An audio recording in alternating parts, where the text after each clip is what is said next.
This is Lauren Fogelman at ExpertSportsPerformance.com, working with highly driven, motivated athletes on having more focus, confidence, and the ability to effectively deal with distractions when competing in order to maintain high performance.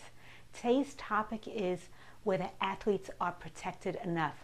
If you've been following the news, you've seen lots of buzz around concussions, short-term as well as long-term effects. Are there really enough rules and guidelines in place to protect the athletes? Are they educated enough? And when they're highly competitive and they don't want to take themselves out of the game, is that truly in their best interest? So what I really want to look at is what are the three components that are happening in order to really make a change, because the bottom line is that change is inevitable.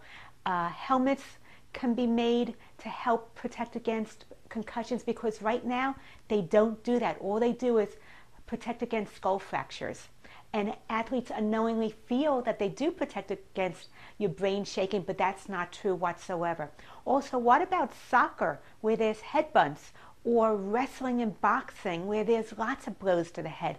So things are going on in all different types of sports, whether it's team sports or individuals, where we are at risks. And we know that. That's part of what happens when you're signing up to compete. But what are the risks, and what's appropriate, and when do you really need to make a decision that this isn't in your best interest and you need to be able to sit out? And can you do that? If you're highly competitive, take yourself out of a competition.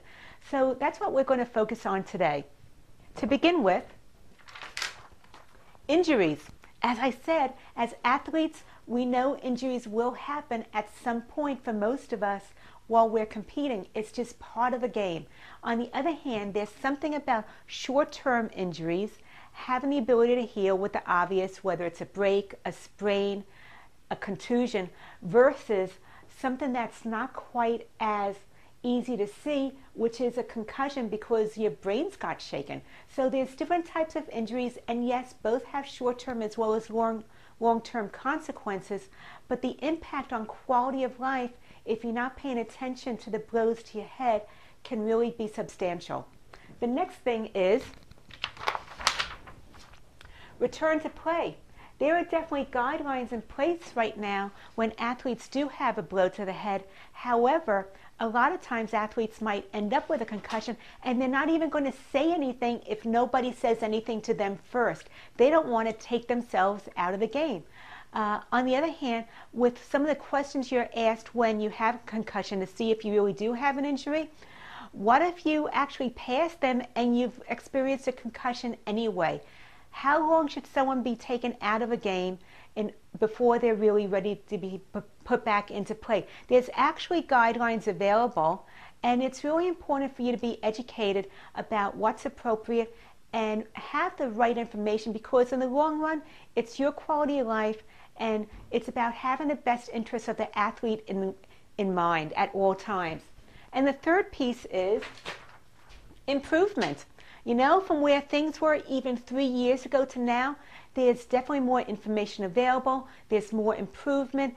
Everybody's beginning to slowly get on board. However, there's so much more that can still be done before we're really on top of it and we know everything about concussions, short-term effects of what to look for, guidelines being put in place, equipment being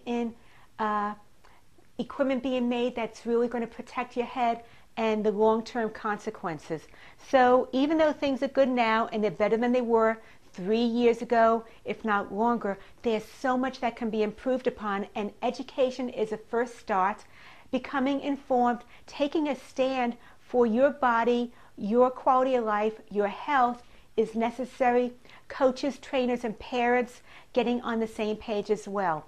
If you're and I suggest you have a game plan.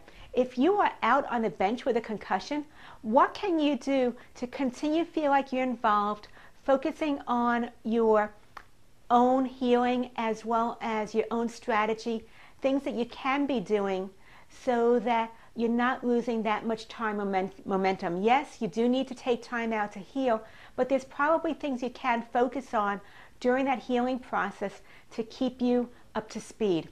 If you're interested in the 7 mistakes even the best athletes make, go to my website, expertsportsperformance.com.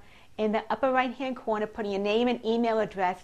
Right away you'll get my free starter kit. Please post a comment what you think about this training. Lauren Fogelman, expertsportsperformance.com. More focus, more wins.